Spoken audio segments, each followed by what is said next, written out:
What's going on, y'all? 5 Sports Talk back at it with another video talking some NBA, talking NBA free agency. And as we saw with the Chris Paul trade, the NBA free agency period sort of got off to an earlier start than expected. It's not even here yet, but that trade sort of kicked us off with Chris Paul getting traded to the Houston Rockets. So I'm here to talk about Chris Paul's now ex-teammate in Blake Griffin and where will he end up, because now with Chris Paul off the board, Blake Griffin might be the biggest free agent available this summer. So where exactly is Blake going to go? So I've got a couple teams in mind that I'm going to list out for you guys that are, I think, possible options for Blake Griffin, and then give you guys a team that I think he ends up at the end. But right before that, I just want to quickly talk about the fact that Blake Griffin seems to have gotten a really bad rep lately, and his career got off to a great start early on. He was Rookie of the Year, came off right off the bat, averaging 20 and 10, and then sort of course, the injuries hit. Kind of regressed a little bit when Chris Paul was there because he wasn't able to handle the ball as much. His usage dropped, and as a result, his stats suffered. But make no mistake about it, Blake Griffin is a bona fide star in this league. He is a perennial all-star, and he is one of the best power forwards in the NBA. Guys, can you name 3 or 4 power forwards you would take over Blake Griffin? I mean, it's a position of weakness at this point. Think about it. Anthony Davis, that's probably the only guy. You got Porzingis, LaMarcus Aldridge, Kevin Love. There's not that many power forwards you're taking before you get to Blake Griffin. So he is worth, I believe, the price of admission, and he is worth for whatever team ends up with Blake Griffin. I do think he's a difference maker. He can hit the mid-range shot. You know, he's got a bit of a post game on the inside. Yes, he needs help defensively, but he's a very good passer. He's very good at creating his own shot. He's one of the few post players that can create his own shot. And still, Blake can improve a little bit. I will give you that. But I feel like Blake Griffin has just gotten such a bad rep that people forget just how good this guy really is. So just wanted to get that out of the way. And now let's get into the teams that I think Blake Griffin would be a good fit for. So we've got a couple landing spots here, starting first and foremost with the Boston Celtics. So everybody knows about the Celtics and Danny Ainge, who's just hoarding assets left and right, and they obviously do have cap space to get Blake Griffin, but they're also after Gordon Hayward. So it gets complicated here, and they're also trying to trade for Paul George. So Boston's got a lot on their hands, and to me, really the key here is, oh, by the way, they just drafted Jason Tatum as well, who is a power forward. Just throwing that out there. The key to me with the Celtics, is where do they prioritize Blake Griffin? Because right now, with all of that, I've been reading the reports and everything, it looks like they prioritize Gordon Hayward, Paul George, and then Blake Griffin. So that means Gordon Hayward has to strike out. Paul George deal might have to fall through, or if they acquire him before they get Hayward, I guess. However, it makes the salary work, and then you go after Blake Griffin. So that makes things a little bit complicated for me. But do I think they're a huge suitor for Blake Griffin? Yes, I do, because I think if they strike out on Gordon Hayward, Blake Griffin is the next guy on their list. Next up, we have OKC Thunder. A lot of people talk about the Thunder as a good destination for Blake because it's the, going home story. Blake Griffin is from Oklahoma. He went to Oklahoma for college, so he played high school ball there as well. He grew up in Oklahoma.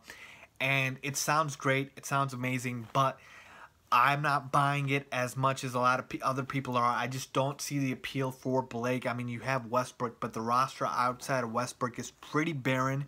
Keep in mind here, if Blake leaves the Clippers, he's going to have to take about approximately $50 million less and a year less on his deal. So 5 years compared to 4 years, and then $50 million less. I believe it's like 180, 200 million down to like what? 140, 150, something like that. So that is also, keep it in mind. And then you're talking about the lifestyle change from LA to OKC. I know markets don't matter anymore, but it is still LA to OKC. With that being said, next up we have the Miami Heat. Okay, an underrated team. A lot of people aren't talking about the Miami Heat. Also will have cap space this summer. I think depending on if Chris Bosh's salary gets removed from their salary cap space. But you have a great winning culture. You have Pat Riley. You got a great coach in Eric Spoelstra. He was I think a runner-up for Coach of the Year. You've got Hassan Whiteside. You got Goran Dragic. You have Justice Winslow.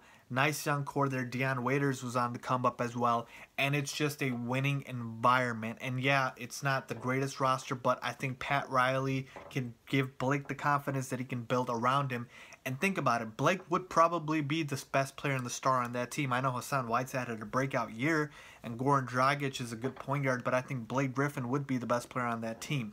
So look out for that. And he gets to go east as well. Next up, we have the Minnesota Timberwolves, another underrated dark horse team. And I put them on the list right after the Jimmy Butler trade because think about it. Look at that roster. I don't know what's going to happen with Rubio, but let's just look at the roster outside of the point guard position. You got Jimmy Butler at the 2, Andrew Wiggins, you got Karl Anthony Towns, and there's a glaring need at power forward. Yeah, Gorgie Zhang is serviceable, but you're talking about upgrading to Blake Griffin.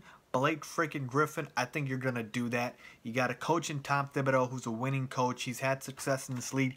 I like that fit for Blake Griffin, but the Minnesota part scares me because I just used OKC as an example, so I don't know how Blake Griffin feels about living in Minnesota. But great fit roster-wise, and they do have the salary cap space to sign Blake Griffin. And then finally, the last one on the list, actually second to last, is the Washington Wizards. I also added them on the list here. Now, they don't really have salary cap space, so this would have to be a sign and trade. But for the Wizards, if they want to be a contender, let's say they don't get Paul George and John Wall is actively trying to recruit him as well, go after Blake Griffin. You got Markieff Morris starting right now, but if you got a core of Bradley Beal, John Wall, Gortat, Blake Griffin, Otto Porter's a restricted free agent, you re-sign him. Now you're talking in terms of the East, and now you can elevate yourself up to that level. Maybe not obviously past Cleveland, but near them or at their level, okay? It's certainly better than Boston if they strike out on Gordon Hayward and or Paul George. So I do like the Wizards. And then finally, let's see if he stays back with the Clippers. And here's the thing. It's not a long shot. Everyone thinks now that CP3's gone, Blake Griffin is going to leave LA for sure. I'm not going to say he's going to stay. What I am saying is don't think that it's the wildest thing in the world that Blake leaves LA. The reason I say that is because maybe now the Clippers tell Blake with Jerry West on board as the new consultant that, you know, we're going to build around you, Blake. You still get to live in LA. I know you like it here. And we have the ability now with Chris Paul gone to sort of reshape the entire roster around you. Blake Griffin likes to have the ball in his hands. He's going to be able to have power to sort of construct the team that he wants around him. Now, the problem with that is it might take a season or two for the Clippers roster to come together. And that's wasting 2 years of your prime. And Blake Griffin is in the middle of his absolute prime right now. But they also have the money factor there, like I mentioned. They can offer the most money, and they can offer the most years for Blake Griffin, who's had a couple injuries. And with Blake, you just never know because, like I said, his body has betrayed him a little bit, getting hurt a lot over the past couple of seasons.